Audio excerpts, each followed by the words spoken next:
اعوذ باللہ من الشیطان الرجیم بسم اللہ الرحمن الرحیم الحمد للہ رب العالمین والصلاة والسلام علی محمد وآلہ الطاہرین سیما بقیت اللہ۔ موضوع سخن زیارت مبارکہ علی یاسین ہے اور ہم سلسلہ گفتگو میں اس جملے پر پہنچے: السلام علیکہ یا وعد اللہ الذی ضمنہ، سلام ہو آپ پر اے اللہ کے وہ وعدہ کہ جس کا اس نے خود ضامن ہونا قبول کیا ہے۔ یہاں امام زمان اجل اللہ فرج الشریف کو وعد اللہ کے عنوان سے یاد کیا گیا۔ یہ مولا کے القاب میں سے ایک لقب ہے۔ امام اللہ کے عظیم وعدے ہیں اور اس وعدے کا قرآن میں کئی جگہ پہ ذکر ہوا ہے۔ بعنوان مثال سورہ انبیاء کی 105 نمبر آیت، پروردگار فرما رہا ہے کہ وَلَقَدْ كَتَبْنَا فِي الزَّبُورِ مِن بَعْدِ الذِّكْرِ أَنَّ الْأَرْضَ يَرِثُهَا عِبَادِيَ الصَّالِحُونَ، ہم نے زبور میں ذکر یعنی تورات کے بعد لکھ دیا ہے کہ زمین کے وارث میرے نیک بندے ہوں گے۔ یعنی یہ اللہ کا وہ وعدہ ہے جو صرف قرآن میں نہیں آیا، اس سے پہلے جو الہی آسمانی کتابیں تھیں ان کے اندر بھی یہ وعدہ ذکر ہوا ہے۔ اور یہ وعدہ کس طرح پورا ہوگا؟ امام زمان علیہ السلام کے ظہور سے یہ قرآن کا عظیم وعدہ جو ہے وہ پایہ تکمیل تک پہنچے گا۔ تو بس دنیا کو سعادت فراہم کرنے کا جو اللہ نے وعدہ کیا تھا اس کی مجسم تصویر جو ہے وہ امام مہدی اجل اللہ فرج الشریف ہیں، جو سب سے بڑے وعد اللہ ہیں۔ اس کے بعد زیارت میں آیا کہ الذی ضمنہ، یعنی خدا نے اس وعدہ کی ضمانت جو ہے وہ خود خدا نے دی ہے، وہ ضامن ہے۔ اور یہ ضمانت اس بات کی علامت ہے کہ یہ وعدہ حتمی ہے، کبھی بھی ٹلنے والا نہیں۔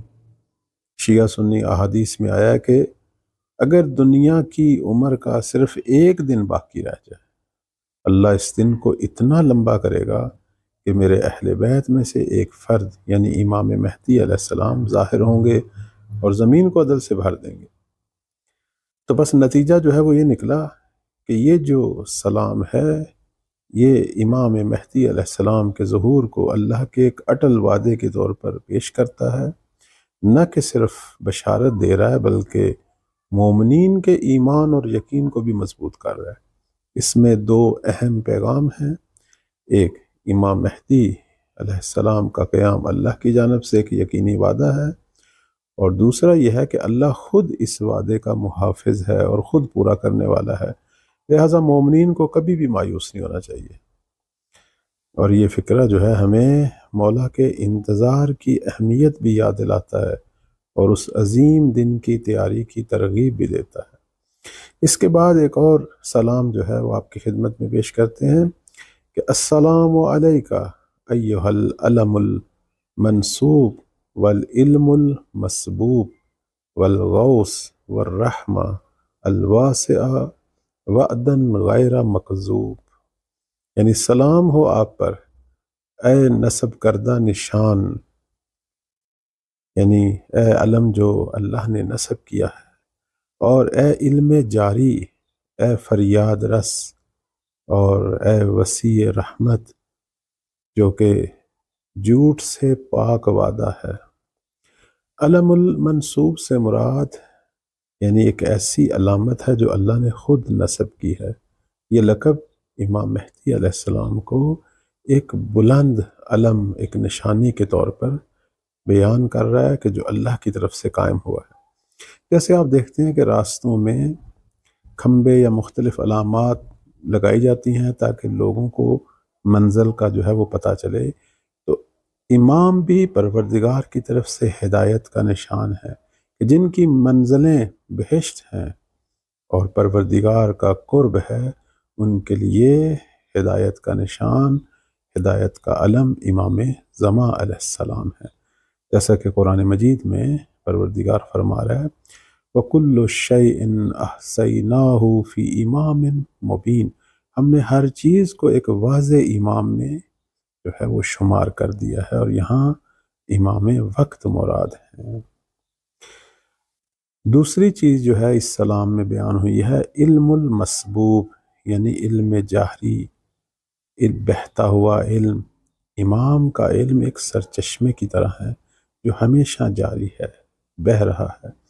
آپ معصوم ہیں، آپ کا علم لدنی ہے جو آپ کو خدا کی طرف سے عطا ہوا ہے۔ حدیث میں آیا کہ العلم النقطہ، علم جو ہے وہ ایک ایسا نقطہ ہے کہ کسرہ الجاہلون، جسے جاہل لوگوں نے زیادہ کر دیا۔ بہت ہی ظریف بات ہے، اور امام اس نقطے کے حامل ہیں، بلکہ اصل علم کے حامل ہیں۔ ہمارے ائمہ جو ہیں وہ سب علم لدنی کے مالک ہیں، انہوں نے دنیا کے کسی مدرسے سے، کسی استاد سے نہیں پڑھا۔ وہی علم جو پروردگار نے ہمارے نبی کو عطا کیا، وہی آگے اوصیاء کو عطا ہوا ہے۔ انشاءاللہ کبھی اس موضوع پہ گفتگو کریں گے کہ محمد و آل محمد کے علم کے ماخذات کیا ہیں انشاءاللہ۔ اسی طرح ایک چیز جو اس سلام میں، ایک لقب جو مولا کے لیے بیان ہوا ہے، وہ الغوث، یعنی فریاد رس، یعنی نجات دہندہ۔ امام زمان علیہ السلام دنیا کے اس وقت بھی نجات دہندہ ہیں، یعنی زمانہ غیبت میں آپ توسل کریں، اور جب ظہور کریں گے اس وقت بھی نجات دہندہ ہوں گے، لوگوں کو ہر ظلم سے نجات دیں گے۔ اور یہ لقب امام حسین علیہ السلام کی دعا میں بھی ہے، فرماتے ہیں یا غیاث المستغیثین، پروردگار کو اس طریقے سے یاد کر رہے ہیں۔ تو اصل میں تو پروردگار ہے سب سے بڑا غوث، لیکن اس نے یہ صفات اپنے اولیاء کو بھی دی ہیں، اور اس وقت کے ولی جو ہیں امام زمان علیہ السلام، وہ پروردگار کی طرف سے غوث ہیں، مقام غوث رکھتے ہیں۔ اسی طرح ایک لقب جو ہے اس سلام میں رحمت واسعہ ہے، یعنی آپ اللہ کی وسیع رحمت ہیں۔ اس طرح قرآن ہمارے پیغمبر کو بیان کرتا ہے کہ وَمَا أَرْسَلْنَاكَ إِلَّا رَحْمَةً لِلْعَالَمِينَ، کہ ہم نے آپ کو جو ہے وہ عالمین کے لیے رحمت بنا کے بھیجا۔ احادیث کے اندر آیا ہے کہ یہ رحمت للعالمین دوسری دفعہ امام مہدی کے لیے استعمال ہوا ہے، کہ آپ بھی پیغمبر کی معنی جو ہیں وہ اللہ کی رحمت کا تسلسل ہے۔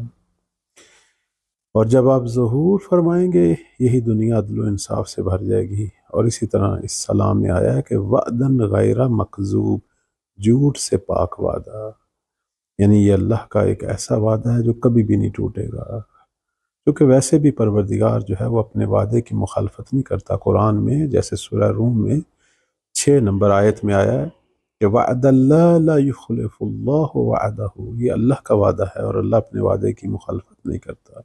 تو نتیجہ کیا نکلا کہ یہ جو سلام ہے یہ امام زمان علیہ السلام کی عظمت کو 4 بنیادی صفات میں بیان کرتا ہے۔ علم المنصوب یعنی ہدایت کا نشان ہے، علم المسبوب یعنی علوم الہی کا سرچشمہ ہے، الغوث یعنی مظلوموں کے نجات دہندہ ہیں، الرحمت الواسعہ اللہ کی وسیع رحمت کے حامل ہیں۔ اور یہ سب اللہ کا وہی حقیقی وعدہ ہے جو کبھی بھی نہیں ٹوٹے گا۔ اور یہی زیارت جو ہے، زیارت آل یاسین، اس اعتبار سے بھی مہم ہے کہ اس سے انسان کے دل میں امید پیدا ہوتی ہے، عزم پیدا ہوتا ہے، اور وہ امام کے ظہور کو بالآخر یقینی سمجھتا ہے۔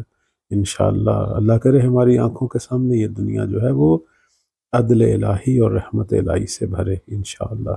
السلام علیکم ورحمۃ اللہ۔